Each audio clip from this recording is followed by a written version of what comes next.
Morning, everyone.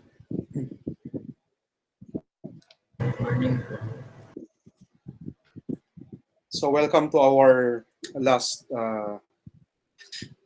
last day of lecture. No, next week you'll have your midterm and final exam. No, so the way we conducted it, no preliminary will be the same. No?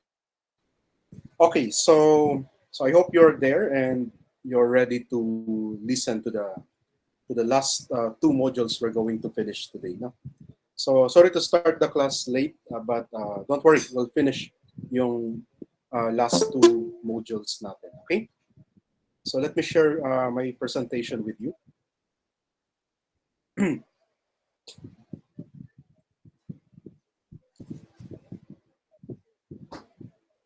Okay, so do you see my PowerPoint? Yes po. Okay, sige. So module number 11 is about deductions no, from gross income. Okay? So one thing you should take note, yung deductions na tinutukoy natin is from the gross income, okay? And not really from sales or revenue, okay? But from gross income, okay? So we will be discussing the following. Number one is yung comparison ng return of capital versus allowable deductions, okay? Both will be discussed, pero yung pinaka-topic talaga natin is itong allowable deductions, okay?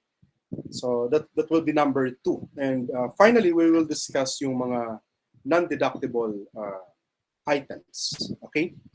In your accounting classes, you normally call this expenses, okay? These are the items that you deduct from, your income, no? So usually, what you do in accounting is what you do also in tax. Usually, what you do in accounting is what you also do in tax. Okay?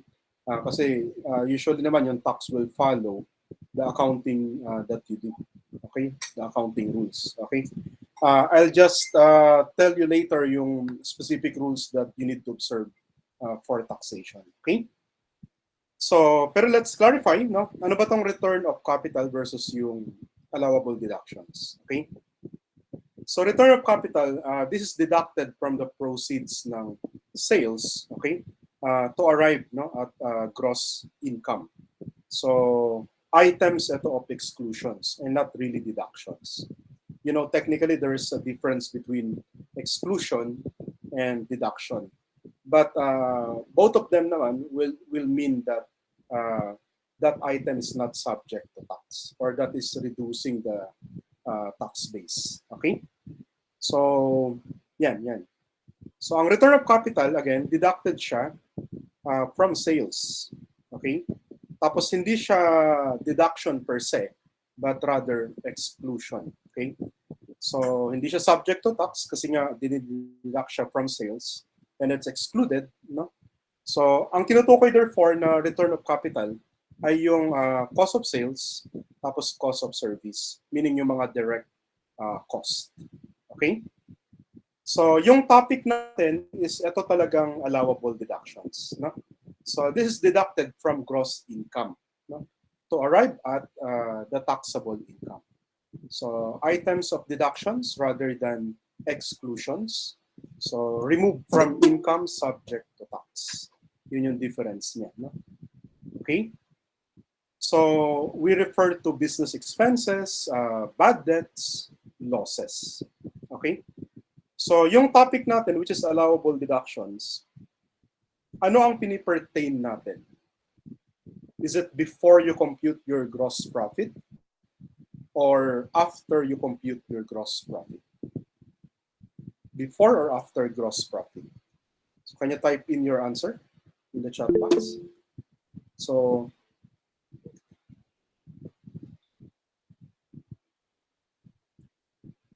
we are referring to after. So, very good, no? Very good. Kasi yung before, yung sales minus direct cost, cost of sales, cost of service, yun yung sa gross, sa return of capital. No? So what we're discussing is yung after. Okay? So therefore class, ganito yung iisipin nyo. No? You have to remember this formula. When you compute for taxable income, this is the formula normally. You start from sales. Yan, okay? Then you have here the direct cost of sales, cost of service. Yan, no? So, dadaan ka muna sa what do you call the next item? Sales minus cost of sales. Yan, direct cost. So, dadaan ka muna sa tinatawag natin na gross income. Okay? So, yan, gross income. No? So, what next yung ipipresent mo na item after the gross income? The next thing that you present is our topic right now. No? So, ito yung tinatawag natin na allowable deductions. Okay, so take note that I use the term allowable deductions rather than expenses, rather than operating expenses. Okay, so merong special meaning kasi yan, allowable deductions. No? So don't use expenses for tax purposes. Okay, so here you will arrive at taxable income. Okay, so this is our topic, yung allowable deductions.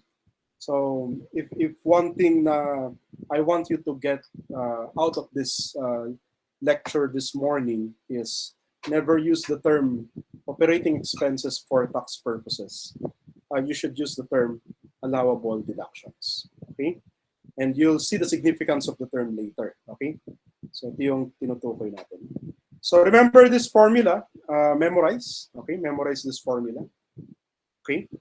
It's very similar to the income statement that you prepare in your accounting classes. No? But this is the more technically correct terms, especially this one, okay? Yung allowable deductions. So, for taxation purposes. So when somebody asks you, how do you compute the taxable income? No? How do you compute the taxable income? Okay? So, this is the formula. No? Kasi usually, unless yung taxation ay nandito sa gross level, kadalasan ang tax base talaga is itong taxable income. So you should be familiar with this pro forma computation. Okay? But I think here it's very familiar. It looks really familiar naman sa inyo. No? Okay, yan. So allowable deductions, nature of an exemption from taxation. So therefore, kung ganyan siya, it is strictly construed against the claimant. So meaning the taxpayer. No? So must be substantiated. Yan. Okay.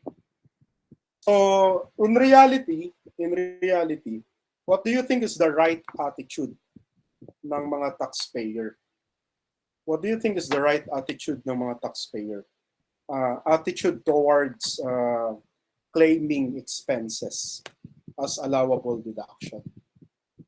Should they feel entitled or just privileged? If you're a taxpayer, nagnegosyo ka, for example, may mga business expenses talaga. So what's your attitude towards those expenses? Are you really entitled to claim them as deduction that should reduce your taxable income and tax therefore? Or you're just privileged ng batas na i-claim sila? So, please type in your answer. Anong tamang word na gamitin natin? Are taxpayers entitled or privileged? Okay.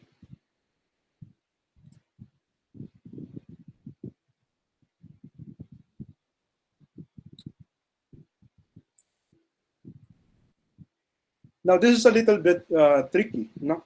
Kasi the word entitled is, it's being thrown many times, no? Pero for me, no, personally, for me, the right word to use is privilege. Okay? Reason why this one, the word substantiated. Okay? Pagka in-examine ka ng BIR, sa ITR mo, let's say, nag-claim ka nito.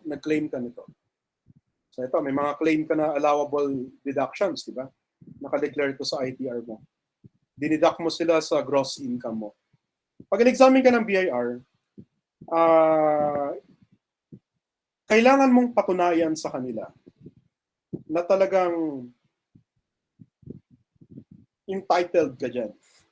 So, kailangan mo pang patunayan. So, it's not, that's why, for me, it's not really entitlement, but rather privilege. No? So, hindi porket meron kang ginastos sa negosyo mo that you can immediately claim that. Wag ganun yung thinking. No? Otherwise, if that's your thinking, you're gonna expose your business, your employer, no, to tax penalties. Hindi porket may expenses ka, pwede mo nang i-claim yun as deduction. So for me, the right word is privilege, no? Rather than entitled. Sa kapag sinabi ng batas na bawal mong i-deduct yan, bawal talaga. Kahit na gumastos ka pa ng katakot-takot. Okay? So when BIR examines your books, no, for tax assessment, you are the one burdened by the law to prove that you're privileged to claim deductions. No, you're really you call this. You're really correct in claiming them. Okay, so that's just your privilege.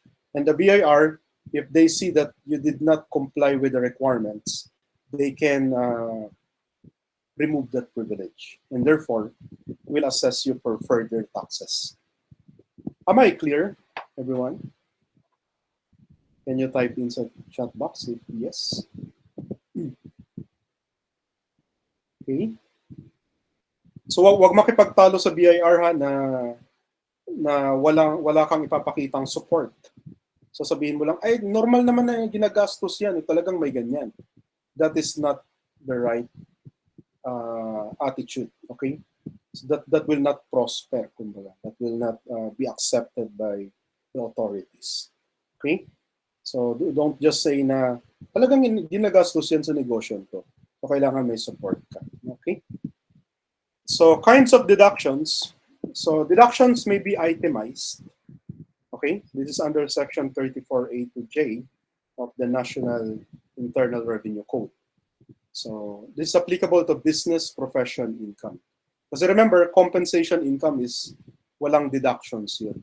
Ang compensation income, tinatax mo yun at gross. No?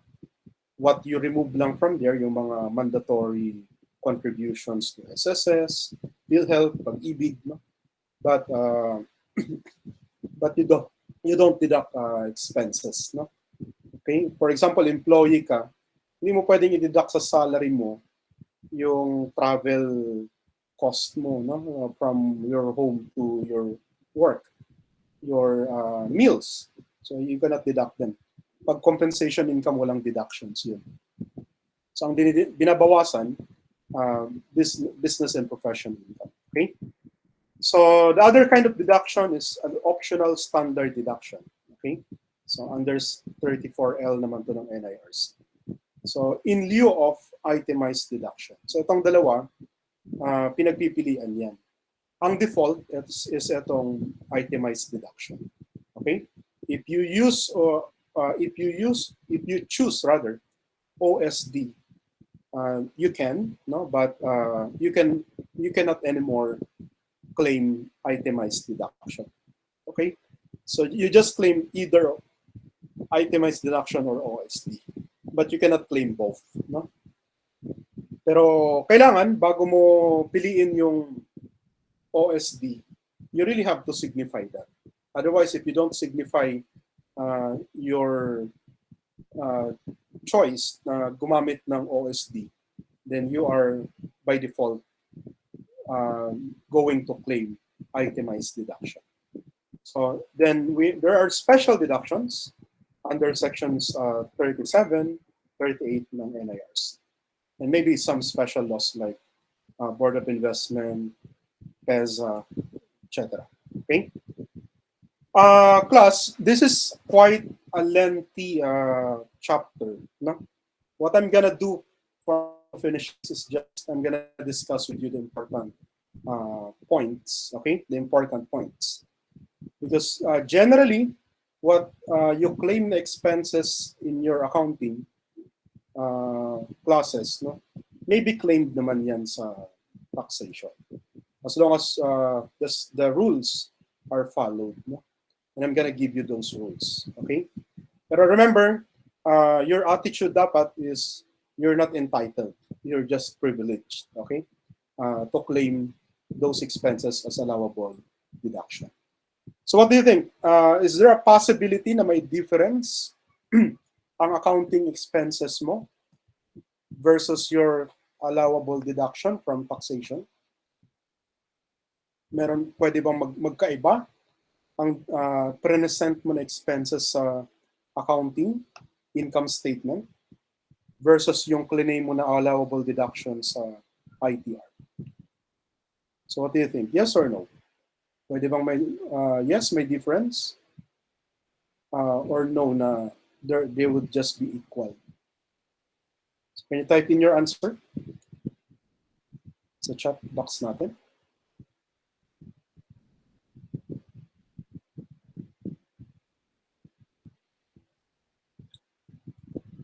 Okay, very good, very good. So the answer is yes. Okay, because it's usual, no, na meron kang accounting expenses pero hindi pala siya allowable deduction kasi hindi siya allowed ng tax rules natin. Okay, and all the rules na nasa tax code natin is nandito sa presentation na to na binigay ko sa inyo, no? So you have to study well if you want to learn more about the specific allowable deductions. Okay? So, okay, so the timing of deduction. So deduct all authorized allowances for the taxable year. Otherwise, cannot be deducted in the succeeding year. So ano siya? Kung anong year siya na-incur, 2022, dun mo lang siya pwede i-claim. So pag lumagpas yan ng taon, hindi na pwede. Ganun ang rules sa taxation. So that's under accrual method. Yan. So as long as nangyari na yung event, may liability na, and the amount can be determined with reasonable accuracy, then pwede mo na i-claim. So ang expenses ba kailangan bayad bago pwedeng i-claim sa taxation? The answer is no. Because accrual method is allowable. Okay? So taxpayers allowed to claim deductions. So individuals, from their income from business profession, they can claim itemized or optional standard deduction. Ganon din si corporation, pwedeng itemized or allowable or optional standard deduction. So individuals earning purely compensation income, so beginning 2018, are no longer allowed to claim deductions. Okay? So dati meron pang tinatawag na personal exemptions, like pag merong children, okay? So, but now it's no longer allowed. Okay, so yan. I'll give you the details nitong itemized deductions. So number one, expenses, interest, taxes, losses, bad debts, depreciation, depletion. Okay? So charitable and other contributions. Research and development. So pension trust contributions. Okay? So these are usual business expenses. These are usual business expenses. Okay? Pero as I said, pag meron kang mga gantong ginastos, are you automatically allowed to claim them? The answer is no again, because you're not totally entitled to them. You're just privileged to claim them. And if it's your privilege, there are requirements that you should follow. So number one, sa business expenses, ang requisites niyan, it should be ordinary and it should be necessary. Okay? You paid it, you have incurred it. So related to your business, substantially, it's proved by evidence or records. Okay? Not contrary to law, public policy or morals. Income tax required to be withheld must be paid. The amount must be reasonable. Okay?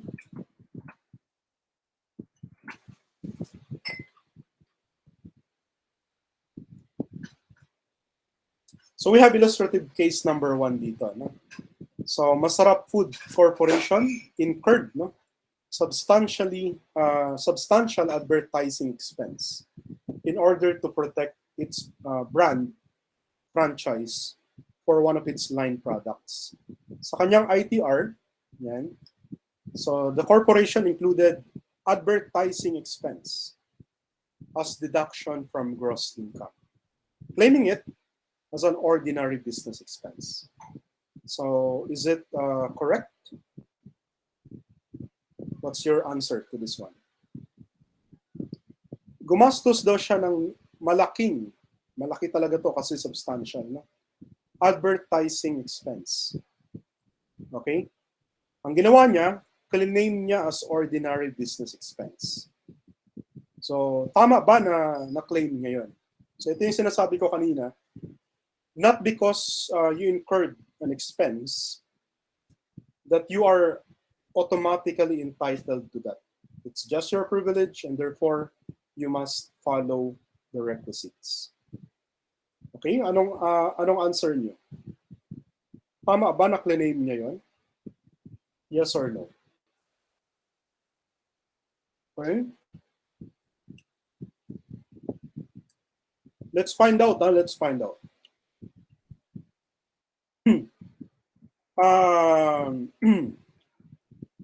Assuming may records naman related to business, bayad, no? Or nagastos na. It's not contrary to law. Yung income tax na kailangan i-withhold, na-withhold naman. Okay? Yung amount dapat ay reasonable, di ba? Tapos it's ordinary and necessary. So, ang suggested na answer dito, okay, it's actually a real court case, itong situation na to. Real court case ito. Ang suggested na answer, you are correct. Ang sagot, no. Okay? The protection of the taxpayer's brand franchise is analogous to maintenance of goodwill or title to one's property, which is in nature capital expenditure. Okay? So, an advertising expense as of such nature does not qualify as ordinary business expense, no? And it's to be enjoyed beyond 1 year. So kung mapapansin nyo, among the 7 requisites, dito siya pumalpak sa number 1. Okay, and maybe dito sa number 7 because the amount is very substantial. Okay? So, ang dapat gawin doon ng taxpayer, i-capitalize niya muna. So meaning asset muna siya. Tapos kung ilang years expected na magagamit yun, yung investment na yun, then therefore, dun siya dapat i-amortize. Okay? Kung napansin nyo, sa accounting nyo, bawal yun. Kasi pag sa accounting, may advertising expense ka, it's expensed outright. Bawal yun i-capitalize. Pero for tax purposes, because it doesn't meet the ordinary sense or requisite, and being the amount not reasonable, then therefore, hindi siya qualified na i-claim mo lahat as allowable deduction. Okay? Are we clear about this one? Okay? So, yan siya. So, kinds of business expenses, salaries, wages, yan. Usual naman tong mga to. Basta ito yung isipin nyo, class. Lahat naman ng ginagastos, basta connected yan sa business. Okay? Lahat yan pwede mong i-claim na expenses. As long as allowable deductions. As long as you follow the requisites. Okay? The requisites. So katulad nito, repairs, maintenance, Kung minor yan or major, kung minor, it's deductible, ordinary. Otherwise, kung major, kinakapitalize mo na siya. Like how you do it in accounting. Okay? So, yan. Note lang, pagdating sa entertainment, amusement, recreation, expense, okay? Meron siyang limit. Pag seller ka ng goods or properties, 0.5% ng net sales ang maximum na pwede mong i-claim na entertainment, amusement, recreation expenses. But if you're seller of services, okay, including exercise of profession, use or lease of property, the limit is 1% of your revenue. Okay? So, merong illustrative case dito. I'll just give you the answer to this one so that you will be able to apply the rule dito. Katulad nito, ang nagastos niya 3,000. Pero per limit, 2,000 lang eh. So, ang pwede niya lang maklaim is 2,000 pesos. Okay? Entertainment, amusement, recreation expense or ear expense. Okay? So, nilimit siya ng tax rule natin. Because, it could be subject to abuse by taxpayer. So, taxpayer can just lump anything there and they can claim already, no? So, but our tax code see that risk. Okay? So, for ear expenses, there's a limit.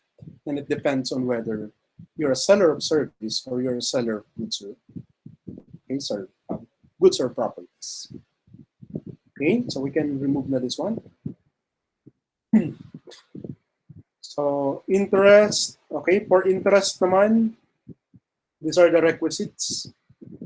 So merong utang, syempre, gastos related sa trade, business, profession, not between related parties, not incurred to finance petroleum operations.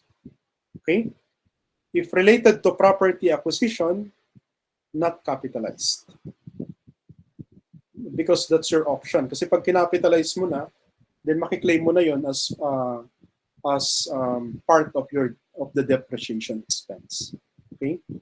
So kung part na siya ng depreciation expense kasi kinapitalize mo, you cannot double claim that as another expense. Okay?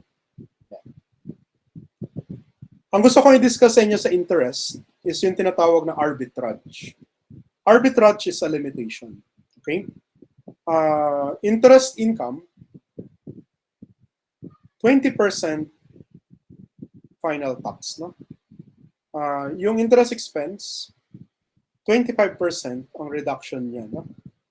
Ang deductible lang daw is 20% nung interest income na subject to final tax. Okay? So kung meron kang interest income na subject to final tax, okay, 20% nun, ibabawas mo sa interest expense. Yung net, yun lang yung pwede mo maklaim. So that's arbitrage. Okay? Let's say, meron kang interest expense na 10,000 pesos. Yeah, interest expense, 10,000 pesos. Meron kang deposit sa bank. Tapos meron kang interest income doon. Okay? So, let's say may interest income na 1,000 pesos. Okay? 20% of this, okay? 20% of this, this is 200, no? Should be deducted dito.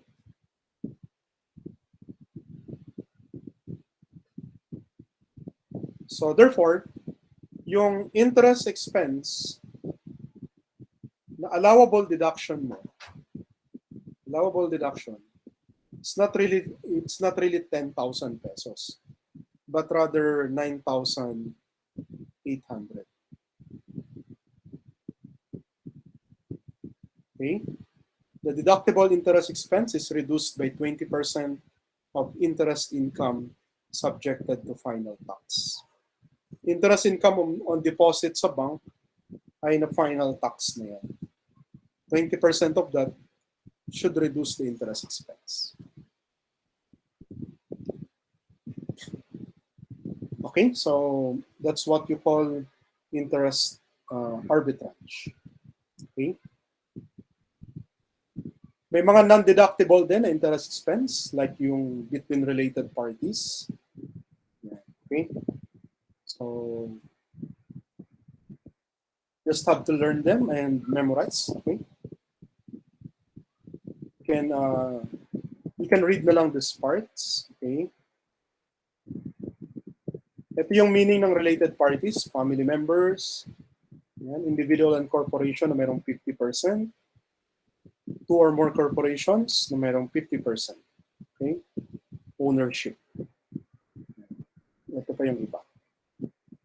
Okay?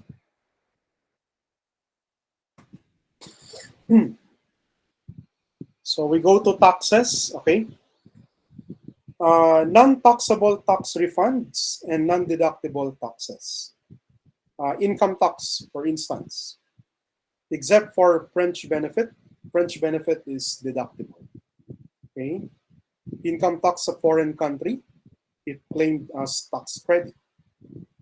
Estate donors tax, special assessments, VAT, fines, penalties, yan, final taxes, capital gains, stock transaction tax.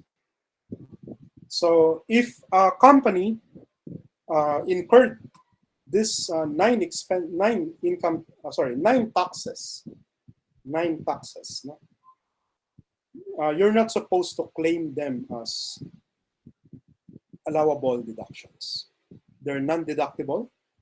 Okay, they're not taxable as well when you refund them. Okay.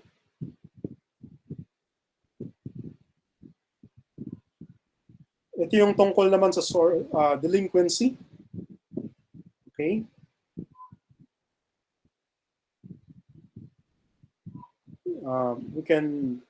We'll discuss this next semester pagka we discuss na yung mga penalties. No?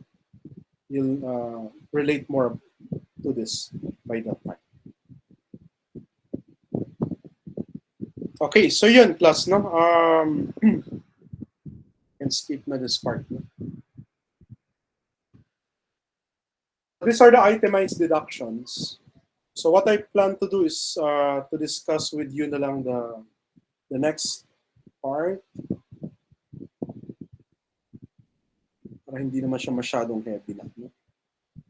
Otherwise, bibilisan lang natin.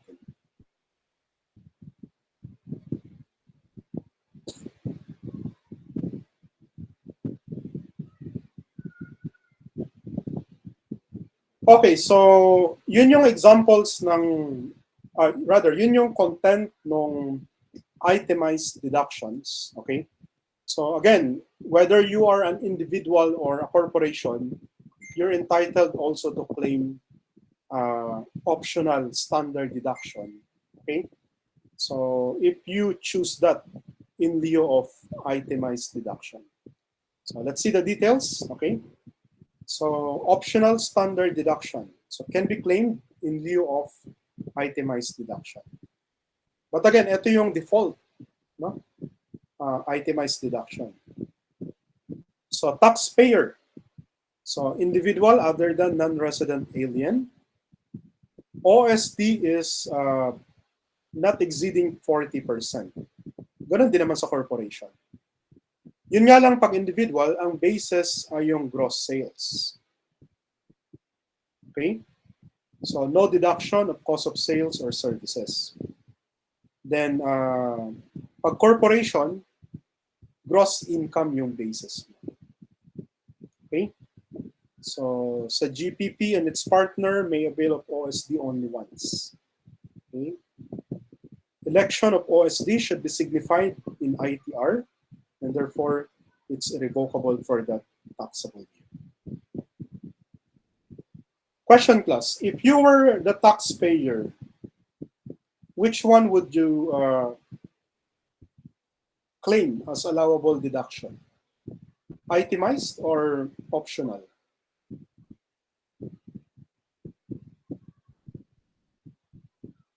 What do you think? Which one would be more advantageous?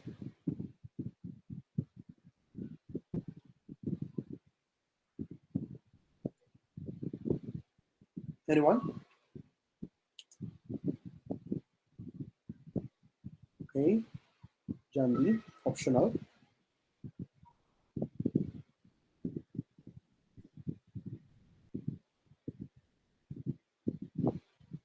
How about others? Anong magandang i-claim na allowable deduction? Should you go for itemized or just choose the optional standard deduction?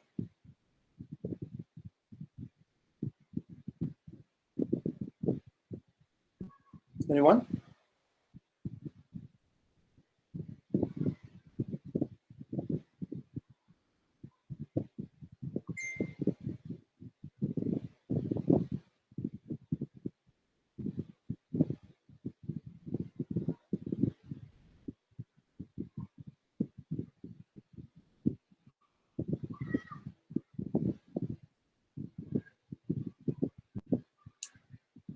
Nandiyan pa ba kayo? Hello? Can you type in your answer? Itemized, itemized. Okay.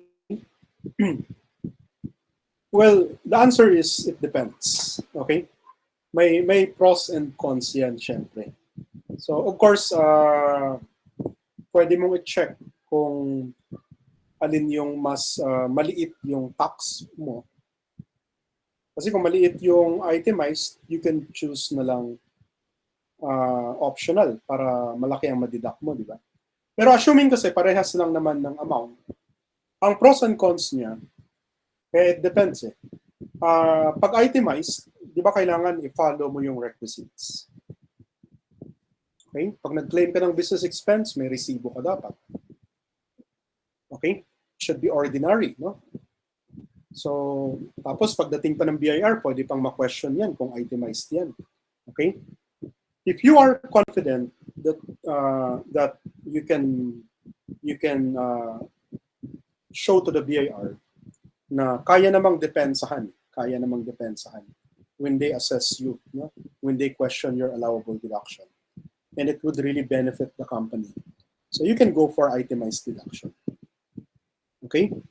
Pero kung hindi ka compliant, kunwari hindi ka nag-i-issue ng resibo, yan. Yung supplier mo hindi nag-i-issue ng resibo, yung mga ganun ba, no? So in that case, I advise that you rather choose optional standard deduction. Kasi ang kagandahan sa optional standard deduction, okay, you can claim that and that's your entitlement. I think that's the right word naman for optional standard deduction. And BIR examiners cannot question why you are entitled to claim optional standard deduction because you really are entitled to it. Okay? So, walang makaka-question yan, no? So, at hindi siya kailangan ng resibo. Hindi siya kailangan supported, hindi siya kailangan substantiated. Are we clear? Okay? So, yan. Okay, so we have an example here. Ernesto, a Filipino citizen and a practicing lawyer, filed his ITR for 2007, claiming optional standard deductions.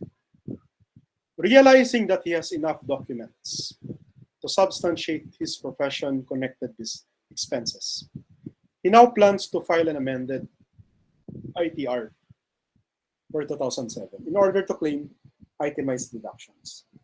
Since no audit has been commenced by the BIR on the return he previously filed, will Ernesto be allowed to amend his return? Why or why not? What's our rule when you claim OSD, when you signified it? The answer is it's irrevocable.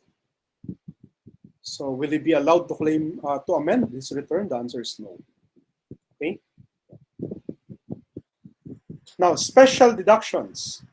So for private educational institution, insurance, marami to. Pero it depends na kung mayroong batas na nag-allow for that. Pag mga eskwelahan, yung capital expenditures nila sa facility nila, okay? So kunwari nagpatayo ng building yung isang private educational institution. Okay? So pwede niyang i-claim outright or pwede niyang i-capitalize and depreciate.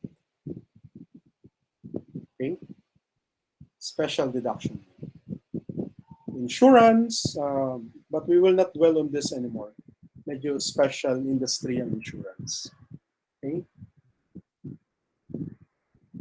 Okay, so finally we discussed the non-deductible items. Your personal living family expenses are not deductible. Okay? Capital expenditures, including capitalized interest. Pero, itong number 2, makiklaim mo to through depreciation.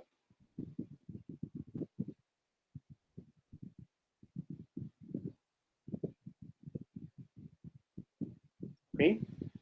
So, premiums paid on life insurance or of employee or investor where the taxpayer is the beneficiary. Okay? Let's say, for example, your employer insured you, no? Pero ang beneficiary naman is yung employer mo rin mismo. So that's not really an expense, but an investment on their part. Therefore, it's non-deductible. Losses, okay, sa sales, exchanges sa property with related parties, related taxpayers. Interest, expense, bad debts between related taxpayers. Okay? Certain non-deductible taxes, which we have already discussed kanina, yung 9 taxes. Okay? So certain non-deductible losses, losses on wash sales, except for dealer and securities. Okay? So illustration, Noel Santos is a very bright computer science graduate. He was hired by HP. To entice him to accept the offer of employment, he was offered the arrangement that part of his compensation would be an insurance policy with a face value of 20 million. The parents of Noel are made the beneficiaries. No? So can the company deduct yung premium dito? The answer is yes. So hindi siya deductible kung ang beneficiary, okay, ay yung HP mismo. But in this case, it's other than the employer. Therefore, it's deductible.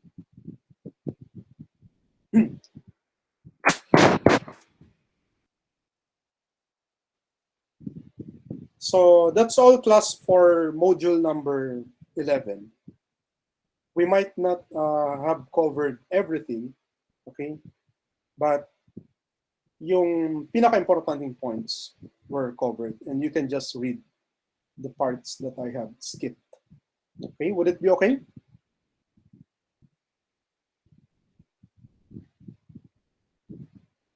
And if you have questions regarding those parts na hindi natin na-cover, you can ask me anytime. Okay?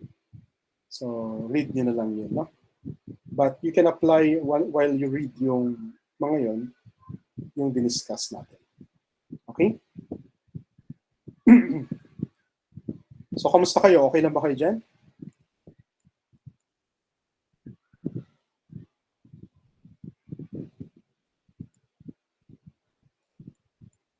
Sige. Good. Good, good. No?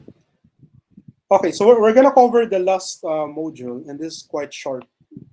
And we have been touching on this. No? It's about withholding tax. I'll just give you the entire idea, no? Or yes, idea. So withholding tax. Okay. So the concept, the consequences for failure to withhold, the kinds of withholding tax on wages, expanded withholding tax, final withholding tax at source, withholding VAT, and the deadline of withholding taxes. So the concept of withholding, it's a method of collecting income tax. But technically, it's not just income tax, no? In advance. So from the taxable income of income recipient. So yung nagbayad acts as withholding agent for the government. Okay? So yung nagbayad, no? May binenta sa kanya 100 pesos. So si income recipient may sale. Pero siya na magbabayad, okay? Instead na ibayad niya yung 100 diretso sa or lahat sa income recipient. Okay? May portion na tax na i-remit niya diretso sa BIR, sa government. So ito yung withholding tax. Okay? So it's advance payment kasi pagbayad niya pa lang, nagbayad na kagad sa gobyerno. Hindi na inantay pa na mag-remit si income recipient. Okay? So that's so question, sinong withholding agent sa withholding tax system natin sa Pilipinas?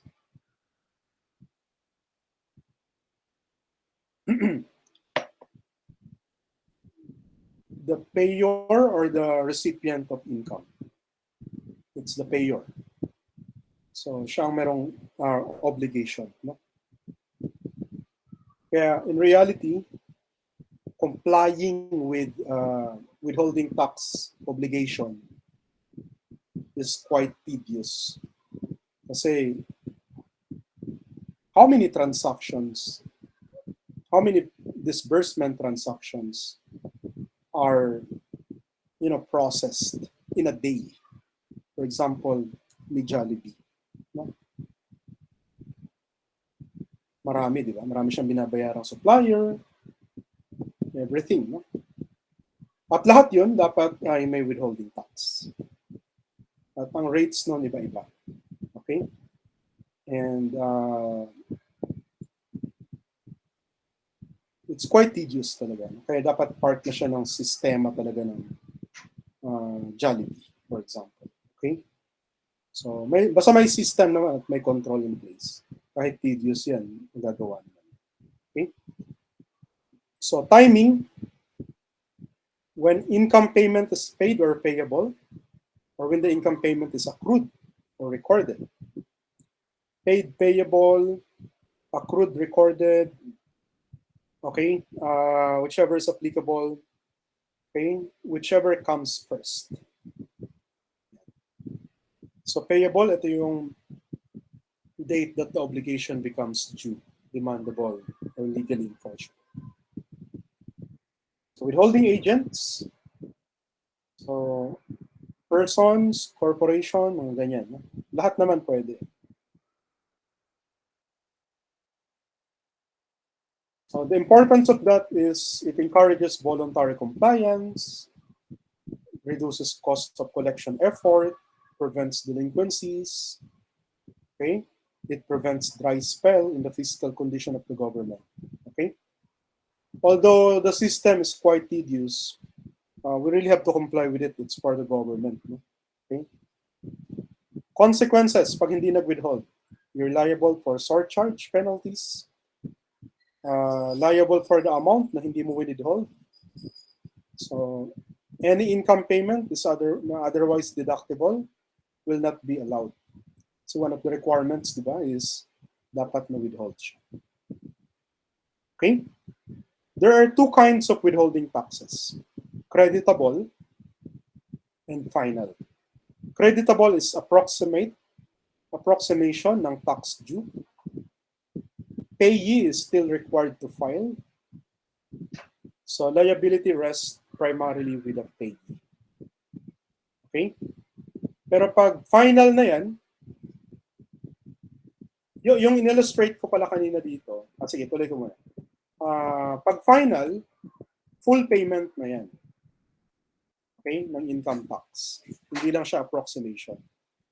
Pero pag final na ang na-withhold sa'yo, as payee, you're not anymore required to file sa ITR yung income na yan. And the liability rests with the withholding agent. Yung in-illustrate ko dito, plus, na itong arrow na to, kailan ginagawa to? What type of withholding tax is this applicable to? Creditable or final? Can you type in your answer?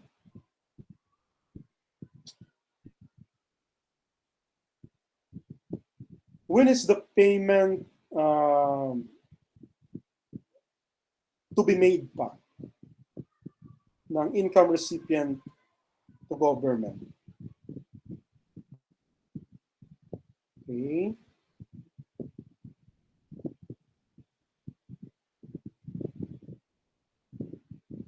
This is the payee, di ba? The payee. Kailan yung payee magpa-file pa ng ITR tapos magre-remit pa sa BIR kung may kulang pa? Final or creditable?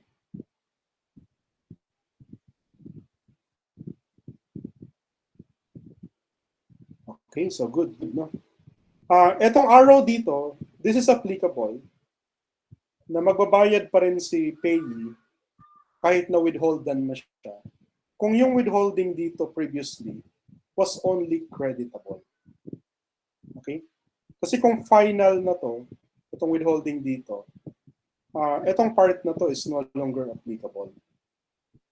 Okay? So I hope that's clear, no? So pag creditable, sino ang liable talaga? Pag creditable, ang liable talaga ay si payee. Okay? Pero pag final na yan, payee is no longer obligated. No? The liability rests with the withholding agent, the payor. No? Withholding tax on wages. So, ito yung sa mga employees. Okay, the employer is the withholding agent. So, sa employer, nag-submit siya ng ganyang forms, i-remit niya, may mga adjustment. Okay. No need to know the specifics. Malalaman niya yan sa practice na kasi mga very specific. Okay? Ano nga ang masaklap sa buhay ng employee? Pag employee ka, wala kang takas sa tax. Because before you even receive your salary, okay, when you check your pay slip, nakadeduct na doon yung mga withholding taxes. Are we clear? At anong tawag doon? Withholding tax on wages. Withholding tax. Expanded, no? Ito yung withholding creditable tax at source. So, mga payments yan. No? Final withholding tax at source. Yung final na yung withholding tax. Example here is, anyway, we'll have examples later. I'll skip na this part. You can read na lang itong part. Ito hindi siya income tax but VAT. You learn VAT next semester. So, mga bayad to sa non-residents. Okay? So, payment sa government. Dati siyang final withholding VAT, pero it's now accreditable. The system was changed. Okay? So, sa lahat ng mga diniscuss natin, class, tatandaan nyo, ito lang yung mga withholdings. Final withholding tax.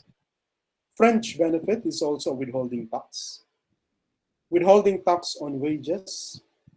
Expanded withholding tax. Ito yung sa mga payments.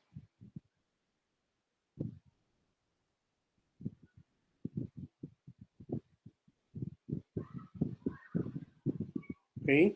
And finally, withholding VAT. So there are 5 of them, no, withholding tax. So this is the summary of their deadline. Okay? So yun lang, short lang yan. Okay?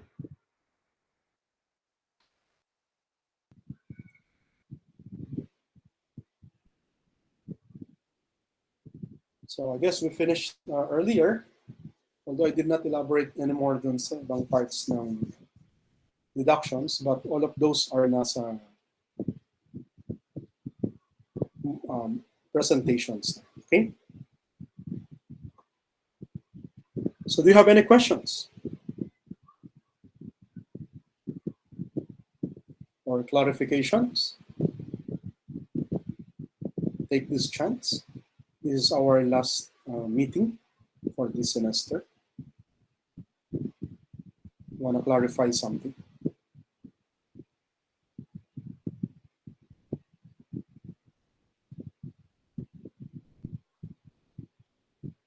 So I'll take your silence as you know that everything is okay. The exam will start at 7:30.